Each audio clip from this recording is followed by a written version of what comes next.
Bismillahirrahmanirrahim. Assalamualaikum warahmatullahi wabarakatuh.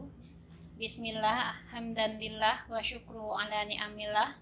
Wassalatu wassalamu ala rasulillah wa ala alihi wa sahbihi wa mawalah. La hawla wa la quwata illa billah. Anak-anakku, siswa-siswi MAN 1 Sukabumi yang Ibu banggakan, alhamdulillah kegiatan pembelajaran semester 1 tahun pelajaran 2021-2022 telah selesai.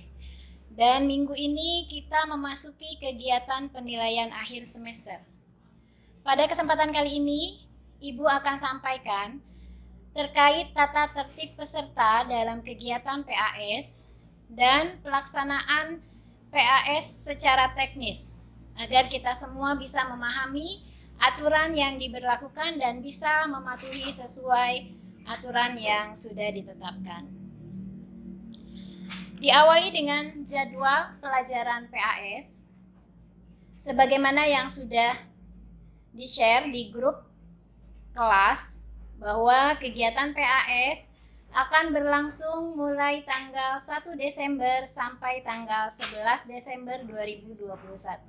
Kurang lebih selama 10 hari kita akan mengikuti kegiatan penilaian akhir semester. Kemudian bagaimana tentang teknis pelaksanaan? Kegiatan PAS dibagi menjadi 2 sesi. Sesi pertama diikuti oleh kelas 10 dan kelas 12, dimulai pukul 7 sampai pukul 9.30 pagi.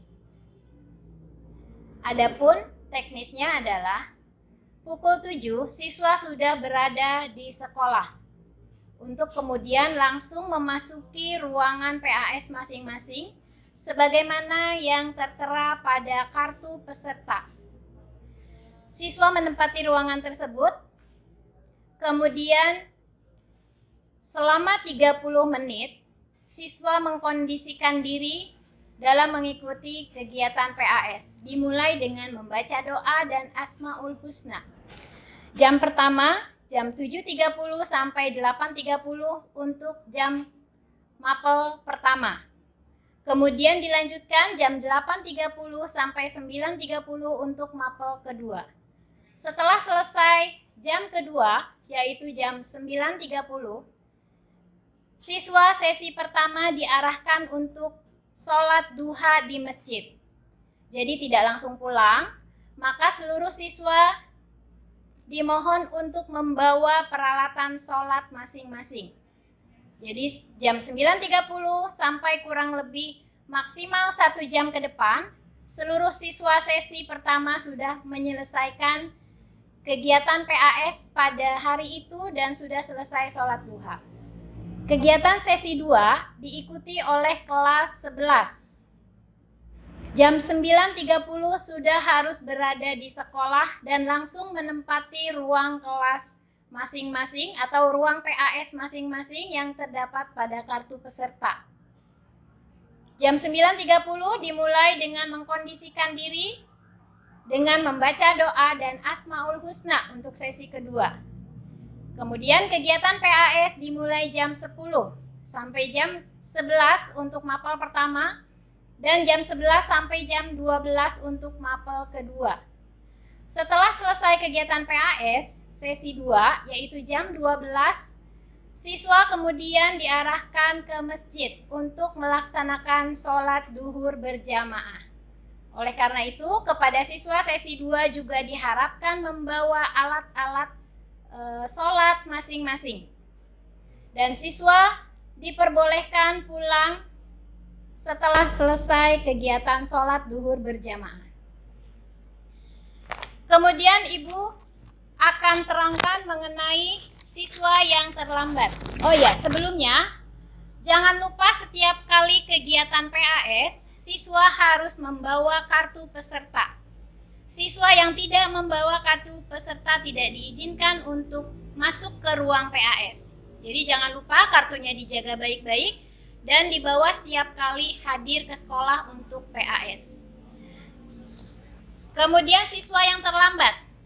Bagi siswa yang terlambat, tidak diizinkan masuk ke ruang PAS dan melaksanakan kegiatan PAS di ruangan khusus.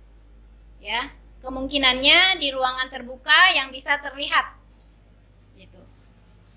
Untuk siswa yang tidak bisa hadir pada kegiatan PAS, diharapkan memberikan informasi kepada wali kelas untuk kemudian wali kelas meneruskan informasi kepada panitia. Jangan lupa harus via telepon dan dilakukan oleh orang tua dengan kemudian melampirkan bukti sakit dari keterangan sakit dari dokter atau rumah sakit. Kemudian untuk siswa yang tidak dapat hadir, maka akan diberikan kesempatan untuk mengikuti PAS susulan. Kegiatan PAS susulan akan dibagi menjadi 2 gelombang. Gelombang pertama yaitu apabila siswa tidak mengikuti kegiatan PAS antara tanggal 1 sampai tanggal 4 Desember, maka kegiatan PAS susulannya akan dimulai pada tanggal 6 Desember dan dilakukan secara berkala sesuai dengan kebutuhan siswa tersebut dan dilaksanakan pada jam 13 atau setelah duhur. Kemudian untuk siswa yang tidak mengikuti kegiatan PAS antara tanggal 6 sampai tanggal 11 Desember, maka kegiatan PAS susulannya akan dimulai tanggal 11 Desember sampai 13 Desember. Berikut Ibu akan bacakan tata tertib peserta penilaian akhir semester ganjil Madrasah Aliyah Negeri 1 Sukabumi tahun pelajaran 2021-2022. Pertama, peserta PAS memasuki ruangan setelah tanda masuk dibunyikan, yakni 15 menit sebelum PAS dimulai. 2. Peserta PAS yang terlambat hadir hanya diperkenankan mengikuti PAS setelah mendapat izin dari Ketua Panitia PAS tanpa diberi perpanjangan waktu. 3. Peserta PAS dilarang membawa alat komunikasi elektronik dan kalkulator. 4.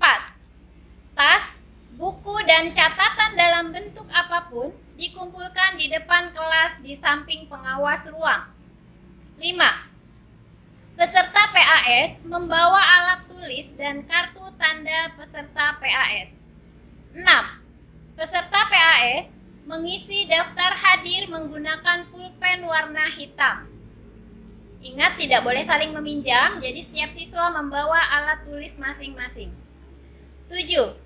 Peserta PAS mengisi daftar identitas diri pada lembar jawaban secara lengkap dan benar sesuai petunjuk.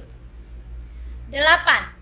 Peserta PAS yang memerlukan penjelasan cara pengisian identitas pada lembar jawaban dapat bertanya kepada pengawas ruang dengan cara mengacungkan tangan terlebih dahulu.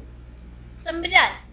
Peserta PAS mulai mengerjakan soal setelah ada tanda waktu mulai mengerjakan dibunyikan. 10. Selama PAS berlangsung, peserta PAS hanya dapat meninggalkan ruangan dengan izin dan pengawasan dari pengawas ruang. 11. Peserta PAS yang memperoleh naskah soal yang cacat atau rusak, pengerjaan soal tetap dilakukan sambil menunggu penggantian naskah soal. 12. Peserta PAS yang meninggalkan ruangan setelah membaca soal dan tidak kembali lagi sampai tanda selesai dibunyikan, maka dinyatakan telah selesai menempuh PAS mata pelajaran yang bersangkutan. 13. Peserta PAS yang telah selesai mengerjakan soal sebelum waktu PAS berlangsung tidak diperbolehkan meninggalkan ruangan sebelum berakhirnya waktu PAS pada hari tersebut. 14. Peserta PAS berhenti mengerjakan soal setelah ada waktu PAS berakhir dan meletakkan lembar jawaban serta naskah soal di atas meja masing-masing. 15. Selama PAS berlangsung, peserta dilarang: A. Menanyakan jawaban soal kepada siapapun. B. Bekerja sama dengan peserta lain. C. Memberi atau menerima bantuan dalam menjawab soal. D. Memperlihatkan pekerjaan sendiri kepada peserta lain atau melihat pekerjaan peserta lain. E. Membawa naskah soal PAS dan lembar jawaban PAS keluar dari ruang ujian. F. Menggantikan atau digantikan oleh orang lain. G. Saling meminjamkan alat tulis. Itu tidak diperkenankan. 16. Meninggalkan ruang PAS dengan tertib dan tenang setelah pengawas ruang PAS mengumpulkan dan menghitung lembar jawaban sesuai dengan jumlah peserta PAS. 17. Peserta PAS yang melanggar tata tertib PAS diberikan peringatan atau teguran oleh pengawas ruang PAS dan dicatat dalam berita acara PAS sebagai salah satu bahan pertimbangan penilaian. Demikian tata tertib peserta penilaian ditetapkan di Sukabumi bulan Desember 2021 tertanda panitia. Anak-anakku yang Ibu banggakan, di sini ada denah ruang kegiatan penilaian akhir semester, yang mana pada layar kalian lihat bahwa ruang 1 itu dimulai dari kelas ujung yang biasa digunakan oleh kelas 12 MIPA. Kemudian di situ mulai ruang 1, kemudian bergerak ke atas sampai ruang 4, kemudian di ruang bagian lantai 2 dekat lapang, lantai 2 dekat lapang itu ditempati oleh ruang 5, 6, dan 7. Kemudian di bawahnya ruang 8, 9, dan 10. Ruang 11 dan 12 itu berada di ruangan bawah dekat ruang UKS, bukan ruangan yang menempel dengan ruang UKS. Kemudian ke bawah lagi untuk ruang 13 dimulai di kelas yang ada 2 di depan sekretariat OSIS. Itu ruang 13 dan 14. Kemudian di samping sekretariat OSIS itu ruang 15. Kemudian secara bersambung terus sampai ke kelas paling ujung yang biasa ditempati oleh kelas 10 IPS 1. Itu menjadi ruang 22. Nah, sebagaimana yang ada pada layar, jadi kalian sudah bisa memperkirakan pada saat kalian datang ke sekolah, kalian langsung menuju ruang PAS yang kalian tempati. Terima kasih. Tetap semangat dalam mempersiapkan PAS karena bagaimanapun salah satu penilaian yang diberikan oleh guru adalah hasil dari kegiatan PAS ini, selain dari nilai-nilai tugas, nilai harian, nilai ulangan tengah semester kemarin yang sudah dilaksanakan. Jadi tetap semangat. Jika ada hal-hal yang perlu ditanyakan, silakan kalian konfirmasi kepada wali kelas untuk kemudian wali kelas menyampaikan pertanyaan tersebut kepada bagian kurikulum atau bagian kesiswaan. Terima kasih, kurang lebihnya mohon maaf. Billahi taufik wal hidayah. Wassalamualaikum warahmatullahi wabarakatuh.